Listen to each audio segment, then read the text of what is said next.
So welcome, Charlie. Thank you. Thank you for having me. Holler at me if I'm too quiet. Oh, I heard that. Yeah. Okay. So I'll try to yell. Thank you very much for having me.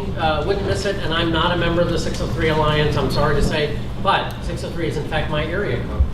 So we have something in common. So I'm here to talk to you about the state budget, and hopefully at least part of my remarks will pertain to it, although I get sidetracked easily.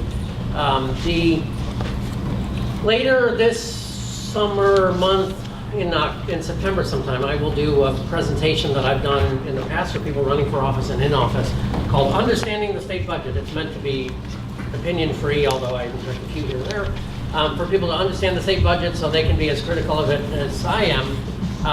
And it takes about 2 hours. And so I'm going to do that now in 15 minutes.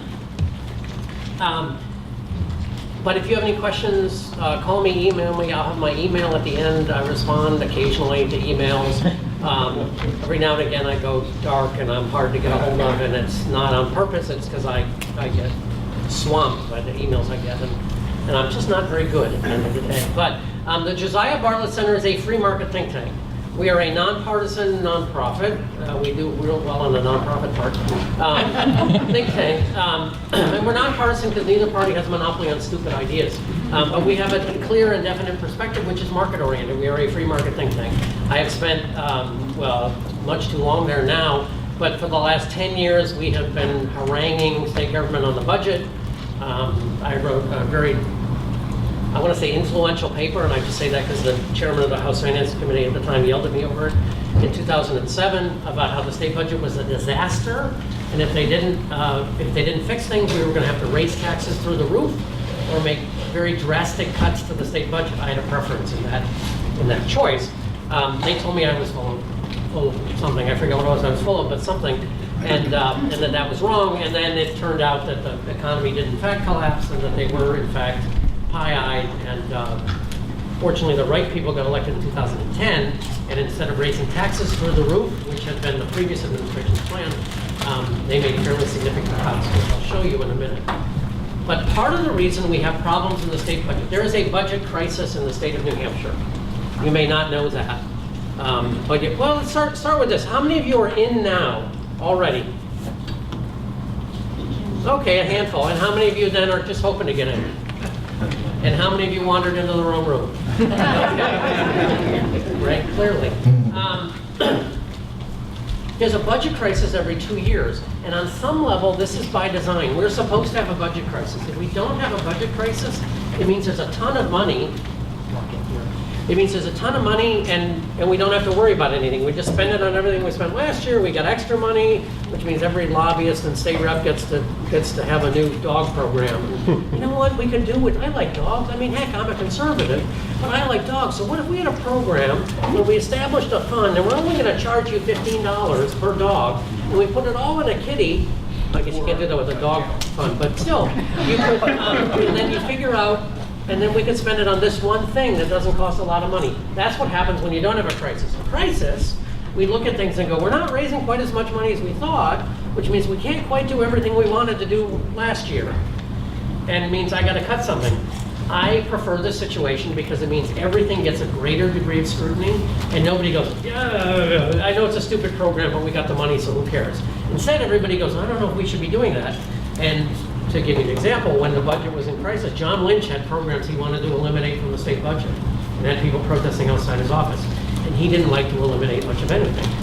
So it's a good thing. We have a crisis because we raise money through a basket of taxes, and that money does not grow quite as fast as the natural increase in the programs that exist today. That leads to a crisis, because if we just do what we did last year, between inflation and increased healthcare costs and natural growth in the number of people who might be eligible for a program, and how much money the commissioner or director or whatever the hell it is in charge of that particular program thinks he needs, then we're going to go up by this many percent. The budget only went up by that, so we have to relook at everything. There was a time in which liberals in the state, Doug Hall was at one point leading budget expert. Both parties looked at him because he was a liberal Republican. So the liberals all liked him, and the Republicans went, well, he wants to raise taxes, but he also wants to cut spending. So they listened to him. He always knew the numbers. And he described this as a great situation because it forces us to think carefully about what we do. We need to think carefully about what we do. We also have a crisis, though, because no one knows what the budget is or what's in it.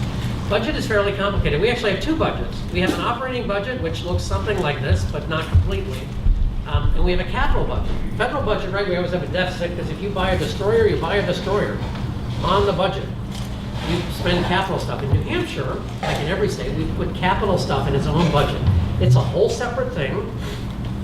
It leads to borrowing, which is the subject of another conversation, which you'll hear about on day 3 of this meeting. And that becomes an issue. I hope that's not my phone. But it might be. On the operating side is the budget. We raise taxes and we pay for them. But we pay for them in 3 chunks. The general state operating budget, and I'm going to refer to in about 5 minutes, I'm going to refer to something completely different as the operating budget, or a subset of this. It has essentially 3 components. One is federal funds. We get a bunch of money from the federal government, more than $2 billion a year from the federal government. They dump a lot of money on us. Now, we don't get to do whatever we want with it, which, by the way, would be a good federal reform if you wanted to do that. Block granting specific things. A lot of it is paid for. Some programs are paid for with 100% federal money, and nobody cares what happens then, right? That's the whole thing about the used car thing in the paper the other day. Nobody in state government cares about they don't have a license, that's okay, because it's just federal money, and there's a huge administrative cost to these cars. I think Dave Wheeler said it was like $5 grand a car. Seems like a lot of money for administrative cost of a used car. But nobody cared, because they're like, what do you care? It's federal money. Just leave it alone. Well, I don't know if you do, but I pay federal taxes, so I care a little bit about that. But federal money, big chunk of the budget. The main part of the budget, which I often refer to as the operating budget, even though it's a subset of what I just said to you was the operating budget, is what we raise with regular taxes, business taxes, cigarette taxes, room and meals tax when you go out to eat. You're drinking at the draft, you pay room and meals tax on stuff. Or eating at the draft too, they have good food. Or anywhere else if you don't like Andy. But Lori's nice, so you could go there anyway. This all goes into the general fund. The general fund has a subset fund called the education fund, which is a funky thing we do, but it's really just a basic operating budget of the state. And there's a separate set of, I hope that's sturdy, a separate set of money, which is dedicated funds. You tax plumbers for a license, you put it in a plumber fund. I don't know if we actually have a plumber fund. We have over 200 dedicated funds. And it's only spent on plumbers, where you can't really have a licensing fee for them. We try to play games with that a little bit. The highway fund, in theory, well, the turnpike fund, for example, tolls can only be spent on certain roads. Not my road, not your road, but I-93 and at least parts of I-93, and the Everett Turnpike and the Spalding Turnpike. And it's segregated. The highway fund, gas tax can only be spent on the highways. There's some fungibility there where they spend it on a couple of other little things, but it's actually not bad anymore. We spend money on troopers. We can argue about troopers, although they are mentioned in the Constitution. But this is dedicated. These are dedicated funds. They tend to get less scrutiny because people look at it and go, well, if I save money here, all I'm really doing is, what am I going to do? Reduce the gas tax? And not that I'd be opposed to that, although we have issues in the transportation funds. But, these are all they pay for themselves, people think, so they don't pay as much attention to them. I don't want to say they don't pay any. Some lawmakers do, some don't. But this is where the rubber hits the road. It is the state budget. And when you read in the paper about the state budget, it's that stuff. It's what we call the general fund. The definition of what's general fund spending changes every year. Because they move stuff out and they dedicate it. And they say, we used to pay for this with pizza money. And we put it in the general fund. But why don't we take the pizza money and create a pizza fund?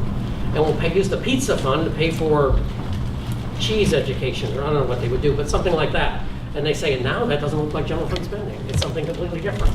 So occasionally they will announce to you that they've cut money. We spend less money on some healthcare programs than we used to because we took money and dedicated it. And we said like hundreds of millions of dollars. And we said, well, now this is earmarked for this money, so it's not part of the general fund, even though it used to be. So I did an apples to apples and it becomes increasingly hard to compare apples over time because you, oh God, 5 minutes, okay. And anyway, this is what's happened since 2000 when we first crested $1 billion. Things went up a lot, and this is kind of when the recession hit, and this is when revenue, by the way, crept along this line too, but it only got to about here. So this happened. The people call this sometimes the O'Brien legislature. Not that he was chair of the finance committee, which did all the hard work. Although Greg was in the office, and so Greg gets most of the blame for this. But we cut spending a lot. Why did we cut spending? Because the money wasn't there. Not because people ideologically, sure, about a third of the legislature ideologically said, let's stop spending the money. But a third of it was only convinced because we didn't have the money. So they're like, oh, okay, I guess I'll go along with you. I won't spend money we don't have because we can't constitutionally. Then it crept down, was flat the second year, and it's kind of been going up since. And this is the last year I have completed data for because the audit isn't done yet. But the numbers for the next couple years are going to be in that same trend line. Spending goes up because the cost of everything goes up. But a lot of people will tell you that you are, how many of you are not running as a Republican? I've been a libertarian and independent. There used to be conservative Democrats. It was a long time ago. But they will tell you that Republicans are evil because you hate poor people. And you want to destroy them, and I don't know exactly what you want to do. You want to kill their puppies. So in 2012, after the evil cuts that Greg Moore was responsible for took effect, we were spending about the same amount as we had spent 6 years before in 2006. A little bit less. This is on an apples-to-apples basis, so it doesn't quite match every document. But we actually spent about 1.4% less. The budget can be divided into two big halves. Everything we do at HHS, Health and Human Services, and everything else we do. It's about 2/2 of the budget, plus debt service. We borrowed a lot of money when John Lynch was governor. A lot of money. We went up 2007 to 11, we increased debt as much as we had the previous 23 years. Because, you know, what the hell, interest rates were low, so they borrowed money. But you got to pay that back because you borrowed it. So you have no choice about debt service. You got to do that. Non-HHS spending, you and I will have different priorities for how we spend. You and you will have different priorities for how we spend. But generally speaking, the things that I'm least likely to want to cut, or want to cut less, are probably going to occur, at least 9 out of 10 of them on my top 10 list, at HHS, yours too, maybe different ones. And the things that you're most likely to want to cut are going to be somewhere else. Cultural affairs, the New Hampshire Film Commission. Probably not as big a deal as mental health on a priority list, right? Well, everybody gets that, even if Democrats or the left or sometimes the media think you don't. Non-HHS spending went down 11%. Again, about the same overall. HHS spending went up 4% because you wanted to cut human services because Greg Moore hates poor people, right? Even though he used to work there. In fact, it's even more pronounced than that. There are two parts of HHS spending that everybody agrees with: developmental disabilities and mental health. And these are people who, by a broad definition, are people who really can't take care of themselves and are needy.